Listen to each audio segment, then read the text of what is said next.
একজন সাংবাদিক যে কিনা পলিটিশিয়ানদের এমন 3টে ছবি তোলে যার কারণে পরের দিন তার শরীর কেটে মাথার সাথে হাত ও পা জোড়া লাগিয়ে নদীতে ভাসিয়ে দেওয়া হয় এবং কপালে একটা বিশেষ চিহ্ন করা হয়, কিন্তু সেখানে তার বডি নেই। এখন এই মার্ডার তো পলিটিশিয়ানরা করেনি, আবার কেন মাথায় ওই চিহ্ন করা হলো? এই লাশের বডি কোথায়? কেন এভাবে মাথায় হাত ও পা জোড়া লাগানো হলো? কে বা এই মার্ডার করলো? আদৌ কি এটা একটা সাধারণ মার্ডার, নাকি এই মার্ডারের পিছনে লুকিয়ে আছে কোনো কালো জাদুর রহস্য? So hey guys, welcome back to another video. আজকে আমি এক্সপ্লেন করতে যাচ্ছি সম্প্রতি মুক্তি পাওয়া ওয়েব সিরিজ যার নাম মান্ডালা মার্ডার্স। এই ওয়েব সিরিজে টোটাল 8টা এপিসোড আছে আর আমি প্রতিদিন একটি করে এপিসোড এক্সপ্লেন করব। আর যদি 24 ঘন্টার মধ্যে এই ভিডিওতে 50টা লাইক কমপ্লিট হয় তাহলে পরের ভিডিওতে টোটাল 4টে এপিসোড এক্সপ্লেন করব। তো ফটাফট ভিডিওতে একটা লাইক করে চ্যানেলটা সাবস্ক্রাইব করে পাশে থাকা বেল আইকনে অলে সেট করে দিন, যাতে পরবর্তী এপিসোড আপলোড করার সাথে সাথেই আপনি নোটিফিকেশন পেয়ে যান। তো প্রথম এপিসোডের শুরুটা হয় 1952 সালের চরণ দাসপুর গ্রাম থেকে। সেখানে আমরা রুক্মিণী দেবীকে দেখতে পাই,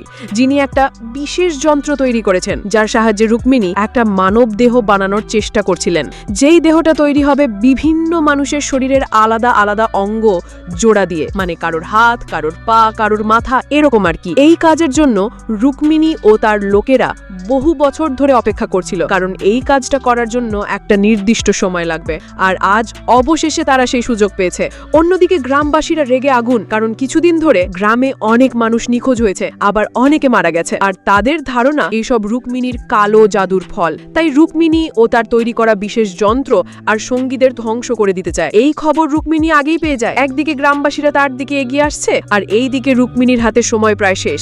তখন রুক্মিণী তার সঙ্গীদের বলে, এটাই আমাদের শেষ সুযোগ। এখন যদি আমরা সফল না হই তাহলে আবার 1 শতাব্দীর পর, মানে 100 বছর পর আমরা এই সুযোগ পাবো। গ্রামবাসীদের আটকাতে তার লোকেরা দরজায় ধাক্কা দিয়ে রাখে। ওদিকে রুক্মিণী একটা মণি একটা মানব দেহের বুকে স্থাপন করে, কিন্তু হঠাৎই সেই দেহে আগুন ধরে যায়, যার ফলে রুক্মিণীর স্বপ্ন আর পূরণ হয় না। তাই সেই যন্ত্র আর মণিটা নিয়ে সেখান থেকে পালিয়ে যায়। এরপর গল্পটা চলে আসে বর্তমানে 2025 সালে। এখানে আমরা বিক্রম নামের একজন পুলিশ অফিসারকে দেখি, যে আগে দিল্লিতে কাজ করত কিন্তু এখন সাসপেন্ড হয়ে গেছে। কিন্তু কেন সাসপেন্ড হয়েছে তা বলা হয়নি। এখন সে ফিরছে তার নিজের গ্রামে চরণ দাসপুরে। সে যখন ট্রেন স্টেশনে তার বাবার সঙ্গে ছিল তখন তার চোখ পড়ে একটা কিউট কাপলের দিকে। ওদের দেখে বিক্রমের মনে পড়ে যায় তার পুরনো গার্লফ্রেন্ডের কথা, যে হয়তো এখন আর তার সঙ্গে নেই। তারপর বিক্রম ট্রেনে করে তার বাবাকে নিয়ে রওনা দেয় গ্রামের উদ্দেশ্যে। ট্রেনের ওই একই কামরায় আমাদের অভিষেক নামের আরেকজনকে দেখানো হয়, যাকে কিনা বিক্রম কিছুক্ষণ আগেই এক মেয়ের সঙ্গে বাইরে দেখেছিল। এখানে আমরা জানতে পারি অভিষেক একজন রিপোর্টার এবং সেও যাচ্ছে চরণ দাসপুর। বিক্রম খেয়াল করে অভিষেকের একটা আঙুল নেই, ঠিক করে বলতে গেলে তার ডান হাতের বুড়ো আঙুল নেই। এরপর যখন বিক্রম আর তার বাবা তাদের পুরনো বাড়িতে পৌঁছায় তখন পুরনো সব স্মৃতি একে একে ফিরে আসতে শুরু করে। আমরা দেখতে পাই একটা ফ্ল্যাশব্যাক সিন, যেখানে বিক্রমের পুরো ফ্যামিলি অনেক হ্যাপি ছিল। ওই সময় বিক্রমের মা ছিল আর ছিল তার ছোট ভাই পবন। একদিন বিক্রম আর পবন একসাথে স্কুটিতে কোথাও যাচ্ছিল, হঠাৎ একটা অ্যাক্সিডেন্ট হয়ে যায়। এই অ্যাক্সিডেন্ট এতটাই সিরিয়াস ছিল যে পবনের শরীরে মারাত্মক চোট লাগে। তাকে তড়িঘড়ি হাসপাতালে নিয়ে যাওয়া হয়, কিন্তু দুঃখের ব্যাপার পবনকে বাঁচানো যায় না। এই ট্র্যাজেডি থেকে বিক্রমের পরিবার তখনও ঠিক হয়ে উঠতে পারেনি। এর মধ্যেই আরো একটা শকিং খবর আসে যে বিক্রমের মাও হঠাৎ উধাও হয়ে গেছে। কেউ জানে না তিনি কোথায় গেছেন, কেমন আছেন, আদৌ বেঁচে আছেন কিনা। তাই বলতে গেলে আজ থেকে 20 বছর আগে বিক্রম তার ভাইকে হারিয়েছে আর গত 20 বছর ধরে তার মা মিসিং। এরপর আমরা দেখতে পাই ভেঙ্কট নামের এক লোককে, যে অভিষেককে ফোন করে। সে জানায় মুখ্যমন্ত্রীর কিছু লোক সুজয় ও বিজয়ের সঙ্গে ডিল করছে।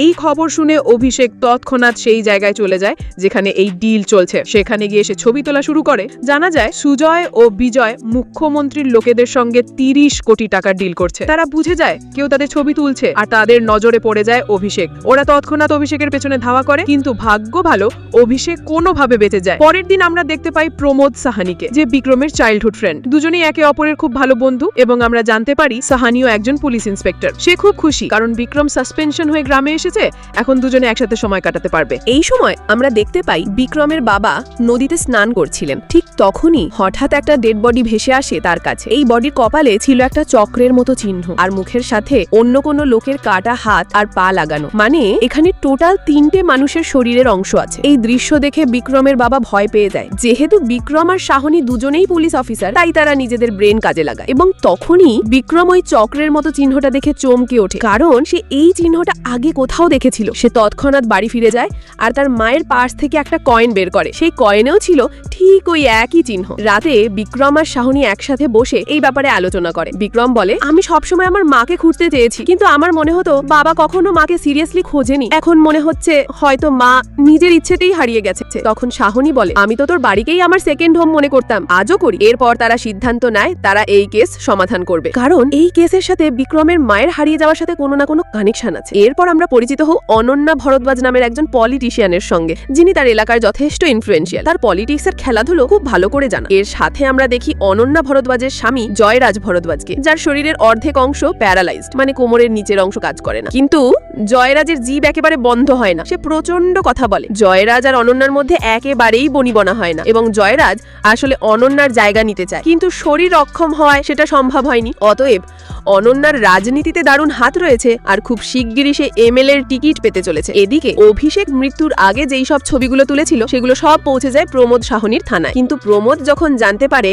এই সবের পেছনে সুজয় আর বিজয়ের হাত আছে, সে ওদের থেকে দূরে থাকতে চায়। এরপর আমরা দেখি সুজয় ও বিজয়ের পরিবারকে, এটাও একটা পলিটিক্যাল পরিবার, আর সবাই ভাবে অভিষেককে সুজয় ও বিজয়ই খুন করিয়েছে। কিন্তু ওদের কথাবার্তা শুনে বোঝা যায় ওরা কেউই অভিষেকে খুন করেনি। সুজয় ও বিজয়ের আরেক ভাই আছে, নাম বান্টি। সবাই তাদের আম্মাকে খুব মানে, আম্মা যা বলে তারা তাই করে, এক চুলও এদিক সেদিক করে না। তারপর আমরা দেখি বিক্রম অভিষেকের বাড়িতে যায় তদন্ত করতে। সেখানে সে জানতে পারে অভিষেকের ডাক নাম বাবলু। আবার সেখানে তার সাথে দেখা হয় অনন্যা ভরদ্বাজের। অনন্যাও এখানে এসেছে অভিষেকের বউকে সহানুভূতি দিতে, কারণ যেহেতু সুজয় ও বিজয়ের ওপর এই হত্যার দায় এসেছে, তাই সে এখানে এসেছে পাবলিসিটির জন্য। বিক্রম আর অনন্যা একে অপরকে আগে থেকেই চেনে, কারণ অনন্যার ছোট বোন কবিতাই হলো বিক্রমের পুরনো গার্লফ্রেন্ড।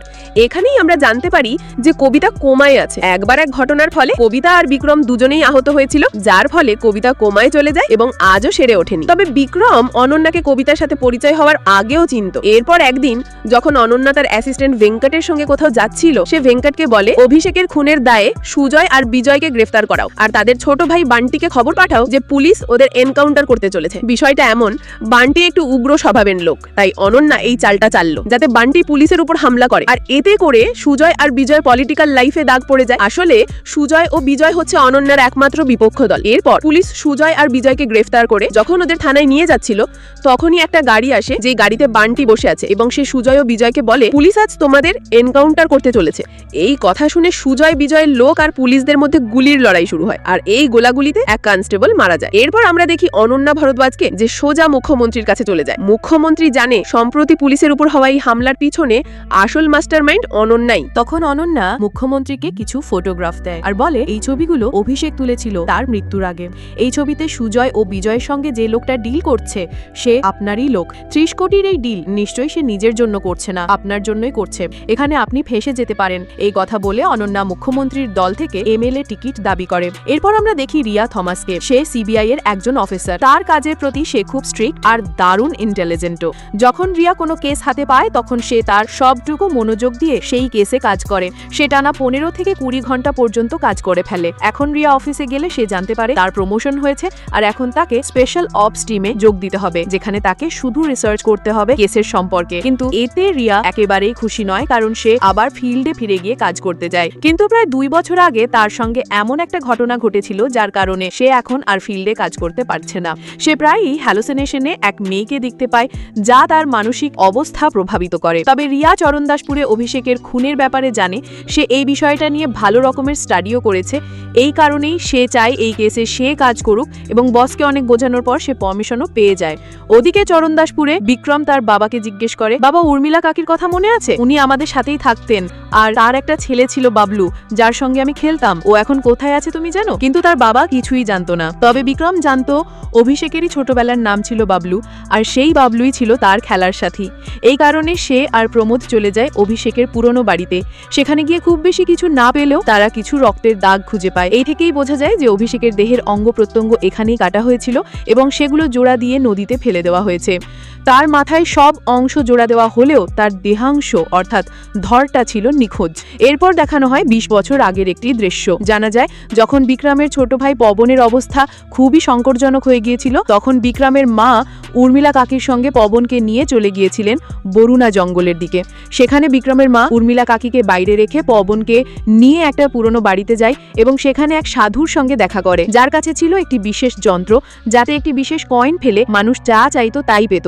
কিন্তু তার আগে সেই যন্ত্রে নিজের ডান হাতের বুড়ো আঙুল দিতে হতো আর সেই আঙুল কেটে বলি দিতে হতো। বিক্রমের মাও তাই করেন, তিনি একটি কয়েন ওই বিশেষ যন্ত্রে ফেলেন এবং নিজের আঙুলটি সেই যন্ত্রে দিয়ে দেন। আর এখানেই প্রথম এপিসোড শেষ হয়। তো এক্সপ্লেন কেমন লাগলো অবশ্যই কমেন্টে জানাবেন, আর চ্যানেলটা সাবস্ক্রাইব করে পাশে থাকা বেল আইকন অলে সেট করে দিন। দেখা হচ্ছে দ্বিতীয় এপিসোডে।